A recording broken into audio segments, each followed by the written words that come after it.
Hey everyone, welcome to Dollar Games, and with the release of Trails Through Daybreak 2, I figured today would be a perfect day to talk about Trails as a whole.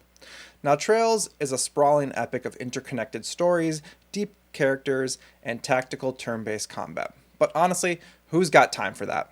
Now, what I want to do today is kind of teach you how to play Trails the wrong way. And not just casually wrong, spectacularly wrong. So buckle up because this is going to be a wild ride and a masterclass in failure.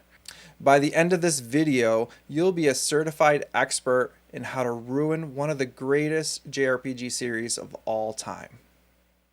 Now let's get started on the first lesson, and that is skip all the dialogue. I mean, who needs world building, character development, and emotional payoffs when you can save hundreds of hours and just keep hitting the skip button like your life depended on it?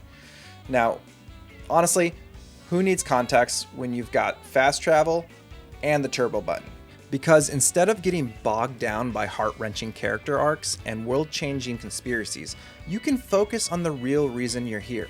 Spamming S-crafts like an over-caffeinated speedrunner, as you blaze through the game, skipping every line of dialogue like it's a terms of service agreement, you'll find yourself in a constant state of confusion. Why is this blonde guy with a guitar flirting with everybody? Why does this little girl with a robot look like she's seen the end of the world? And why does everyone keep talking about something called the Septian Church? Is it a cult? A government?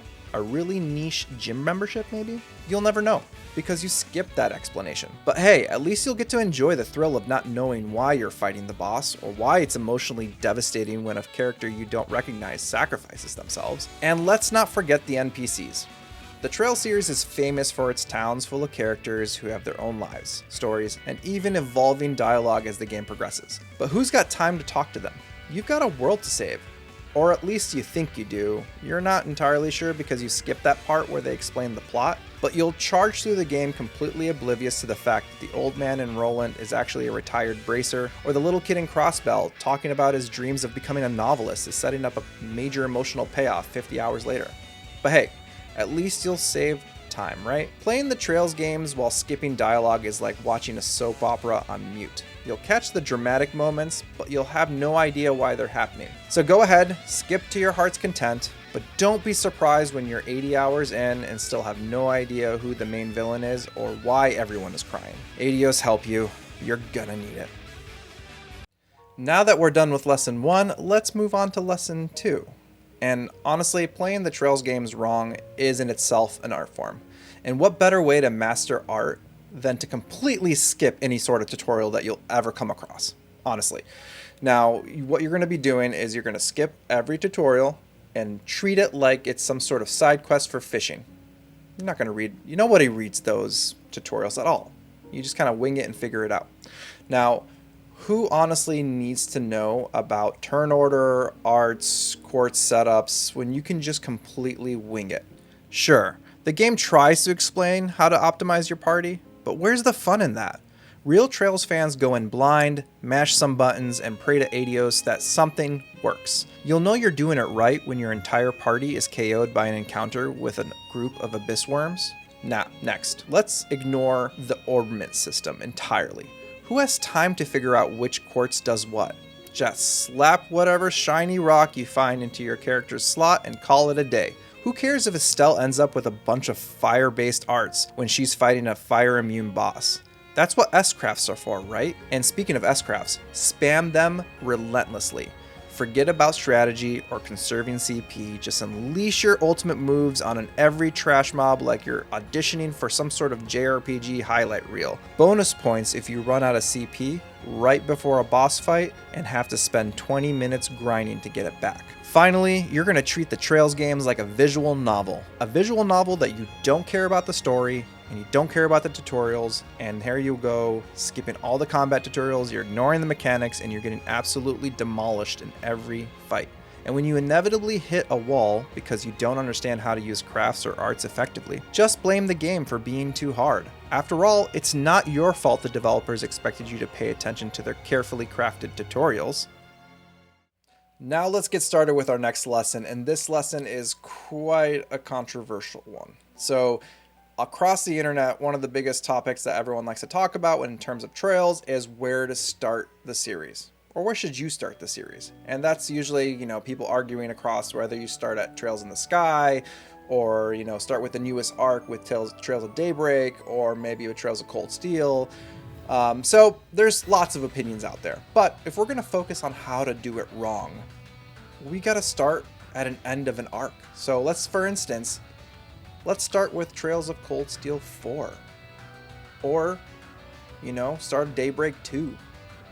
Either way, starting at one of these types of let's say middle of an arc or end of an arc is basically kind of like starting a novel on the last chapter where you're kind of sitting there reading through it and you don't know who any of the characters are and why are they all crying.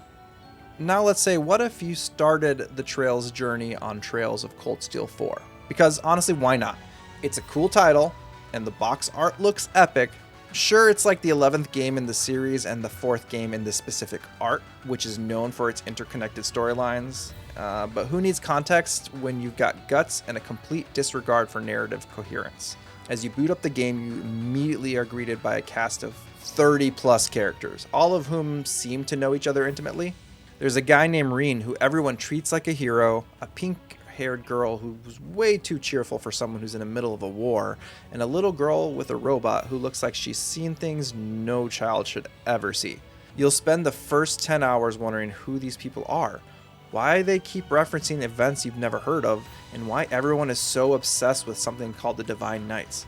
And then there's the story. Without playing the previous games, you'll have no idea why the world is on the brink of destruction, or why everyone hates Osborn. You'll never know because you skipped the first 3 games. But hey, at least you'll get to enjoy the emotional payoff of character arcs you didn't know existed. Starting your Trails journey with Cold Steel 4 is like walking into a movie theater halfway through Return of the King, where you're sitting there wondering who are all these people and why are they obsessed with this piece of jewelry. Now granted, you're still going to have a great time and enjoy your experience, but you're going to spend most of your time trying to figure out what just happened. So keep that in mind when you're Googling who's Estelle and why does everybody love her, or what is Liberl. Now, you can go ahead and you can start with Cold Steel 4, but don't be surprised when you're 50 hours into it and you still have no idea what's going on. So ADOs help you because honestly, you're going to need it. Now for our last lesson, let's talk about equipment and orbments, or lack thereof, because the goal is for you to never have to upgrade them. Now, most responsible people would care about damage output or whether they're going to be destroyed by some sort of Goliath tank, but you? Nah, you're not into that. You don't care about those things. Why waste precious Mira on new weapons when you can just hoard it like a dragon, refusing to spend a single coin until the absolute last town in the game? Sure, your party is still rocking gear from like 3 cities ago, but that just adds to the challenge. Who needs defense when you can simply believe in yourself? And let's talk about orbments.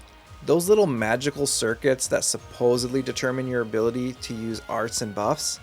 The game says you should upgrade them, slot in some better quartz, and optimize your build, but do you really want to go down that rabbit hole? The second you start upgrading, you'll be sucked into the abyss of min-maxing, debating whether Speed 3 is better than Action 2, and spending way too long making sure your arts lineup is exactly right. Instead, just slap whatever quartz you randomly picked up off of a monster and call it a day. Emma can probably still cast something useful, right? Besides, Trails will always shower you with new weapons right after you spend all your Mira upgrading your old ones. So why even try? Just stick with that rusty sword and tattered jacket you started with. Sure, your damage might resemble a light breeze rather than an actual attack, and yes, bosses might look at you and instantly reduce your HP to 0, but that's just the true JRPG experience. Who needs optimization when you can just spam S-crafts and hope for the best?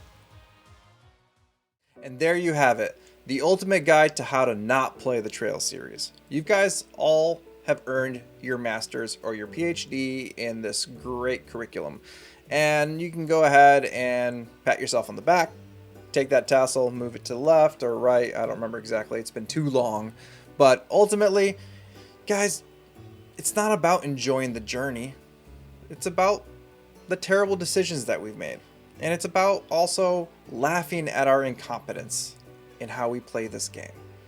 But honestly, if you guys love this video and you like what I'm doing here, please leave a comment. Let me know what else you think is like the worst way to play Trails, or if you guys come up with any funny ideas in that perspective, and just leave it in the comments. Hit that like button, subscribe, do whatever you do.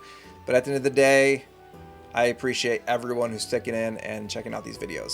But until next time, excuse me as I go try to explain to people who Prince Oliver is, and I think he might be a pirate.